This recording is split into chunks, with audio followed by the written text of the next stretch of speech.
So since Saturday, I've been getting continuous updates from Nepal, and people have already asked me a lot of questions, so I think maybe everybody should hear at the same time. I'll update you a little bit, and then we go straight into the lecture. So today I spoke with the chairperson of my organization in Nepal, the Everest Learning Academy, which works with the local government and which is actually getting a lot of government cooperation in Nepal. They cannot afford to help us financially, but they can take away obstacles, which is just as important in trying to reach the people. And he just came back from Gorkha. I sent him there 3 days ago, and I was looking forward to his return because he couldn't communicate. So now he's back in Chitwan, in the district of Chitwan in Nepal. And that's where the flatlands that connect with the plains of the Ganges in India. So he came back and he sent me lots of pictures of our schools and our communities and our villages. And it's even worse than what we thought. That is the epicenter of the earthquake. All of our villages of the mountain zone are in the Gorkha district and the Lamjung district. Those are mountainous terrains with only very difficult dirt roads.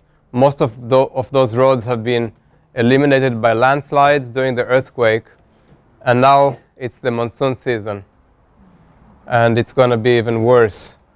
And most of those villagers have lost their homes in our area, which is higher than Gorkha. It's a place where people cannot even arrive at the Gorkha city where there's a hospital. They are days away from Gorkha, but in the Gorkha district. And there's nothing there for them, just ruined homes, and most of them have nothing more than just the clothes that they have on their body. Their food has been destroyed by the earthquake, which took down their homes, and all the food storage has been destroyed by the rain. There was no shelter. All their animals have died under the rubbles. The whole village has been flattened in at least 25 villages in the whole area of our operations, and all of the schools were destroyed as well. They are totally unsafe.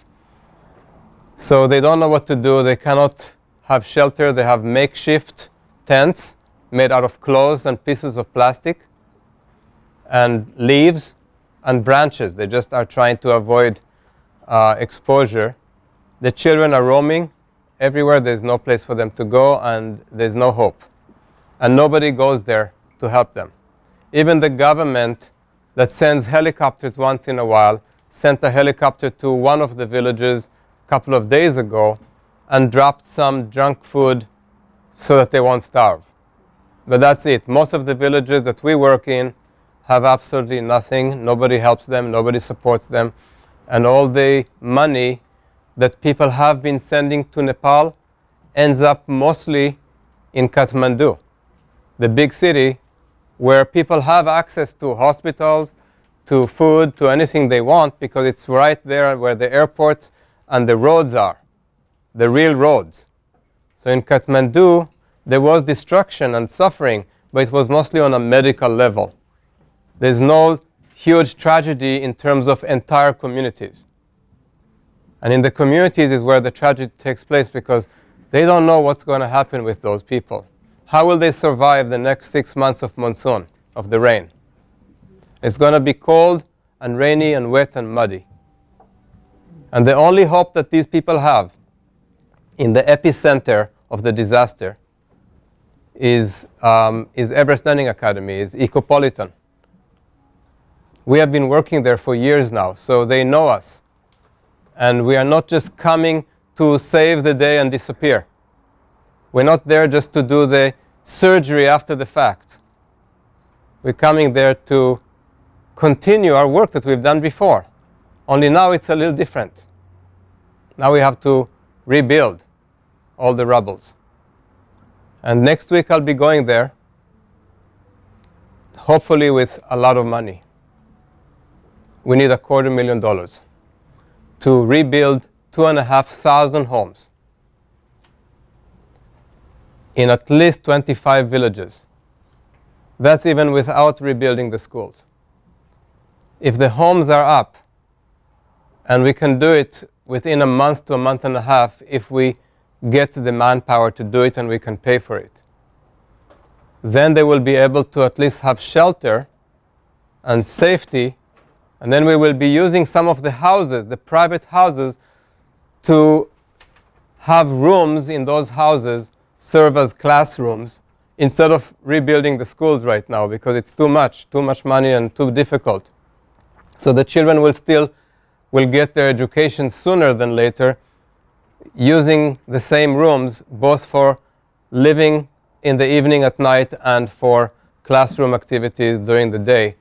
That way we can take our time until we figure out what we're going to do for the community centers that we have built in the past and for the school that we have supported, to build them in a new way that will be earthquake proof.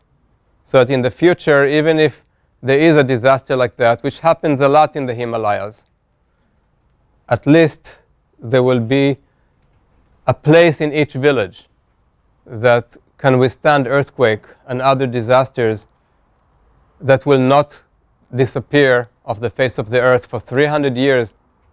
So people can rely on that and go and have shelter even if their village is destroyed. And that's our plan for the disaster recovery. It will take us a long time. We're not there to just help and disappear. We're there to stay and sustainably rehabilitate them for the years that it will take. Look how it is in Haiti. In Haiti, it's taking years and years after their disaster. People are still going to Haiti to help. In Nepal, it's too far. People will just help for a few weeks, and then the media will forget, the cameras will cease to arrive, and we will just stay there continuing our work. Because this is how it needs to be done. It cannot just be come, save, and go. That never works. Even in the hospital, it barely works. We need to continue the preventive effort so that those children are safe and sheltered and nurtured and a part of a framework that will protect them from the horrible outcome of poverty and homelessness, which is often slavery and prostitution and child trafficking, all of which we have been so effective in preventing in the last 5 years of our work. And now it's 10 times more difficult in Gorkha and Lamjung. Fortunately, we have a lot of schools and orphanages that we've built in other areas of Nepal, and those are intact. In Chitwan, in Palpa, in Tanahun, and other locations. They are fine. But Gorkha and Lamjung are devastated, and they're too far away for anybody to pay attention. Even the remote reporters that are so heroically reporting from Gorkha are barely making it to the Gorkha city and reporting from the hospital about the few people who managed to come to the hospital because they live nearby. Most of the villages in Gorkha are too far away to come to Gorkha Bazaar. And if you don't have a helicopter, which are very scarce nowadays over there, you're not going to make any real impact. Maybe you'll be able to show a few pictures. But to really help them, there needs to be a major plan and major mobilization of human power, human force. And that's what we're going to do next week. When we go there, I'll be meeting with the Gorkha authorities, the local government, and set out to convince them that my plans can work. And if they are convinced, then we'll be able to implement the plan of Ecopolitan and Everest Learning Academy to save that entire district of the earthquake's epicenter, where the disaster zone is beyond words. If anybody wants to join me on this expedition of hope at the epicenter, you're welcome to join next week. But in order to join, you have to do your part to bring the hope to the people. You have to raise from your friends or yourself or people you know $10,000 minimum. If you can raise $10,000, you can be a part of the expedition of hope to the remote villagers in mountainous Gorkha and Lamjung. And I hope that some of you will be able to to do that, that you have some wealthy friends that will be stirred to make a donation, to make a contribution where it really counts, to make sure that it doesn't go to some corrupt hands that will simply use it up in the Kathmandu Valley, and most of it will not help any children, or it will just go to private nepotistic hands supporting a few families instead of actually supporting the big picture of district-wide rehabilitation. I hope that you can find those people and convince them that this is where they should contribute their money to support Nepal. This is where it really counts.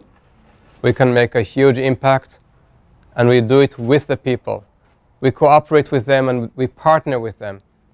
They tell us what they need and we share with them what we think, and it's a give and take, and they actually provide a lot of the resources. So they can be proud of the ultimate achievement instead of feel like they're being imposed our will. And that's how it works in the long run. I hope that you can help in any way you can. Support us and support the children. They deserve better than to be out in the field in the rain with no food and shelter and with no school and at high risk and high danger of a calamity, of a catastrophe. We can help them. Doesn't take much. Thank you.